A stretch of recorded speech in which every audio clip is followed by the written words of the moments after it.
بەناوی خوای بەخشندەی میهرەبان سڵاوتان لێبێت ئەزیزان وەک بەڵێنمان پێدا بوون ئەمڕۆ لە دادگای باڵای ئیتیحادی لەسەر نرخە بازرگانیەکانی کارەبا داوایەکمان پێشکەش بە دادگا کرد. پاش تەواوکردنی ڕێکارەکانی تۆمارکردنی داوا دادگا ژمارە 123 ئیتیحادی 2025 بە داواکە بەخشی. ئێمە داوامان کردووە دادگا بڕیار بدا یەکەم بە هەڵوەشاندنەوەی نرخە بازرگانیەکانی کارەبا کە ئەنجومەنی ماوە بەسەرچووی حکوومەت بە پاساوی بە 24 ساعتکردنی کارەباوە بەسەر هاوڵاتیانە سەپاندوێتی.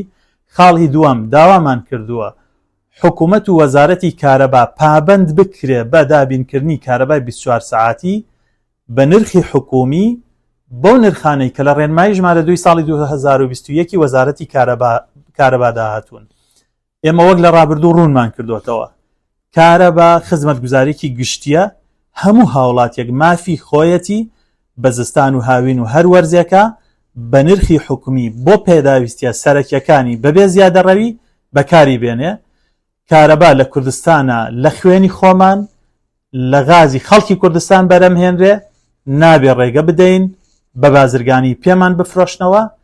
هەر لەم پێناوەشە ئێمە سکاڵاکەمان تۆمار کردووە.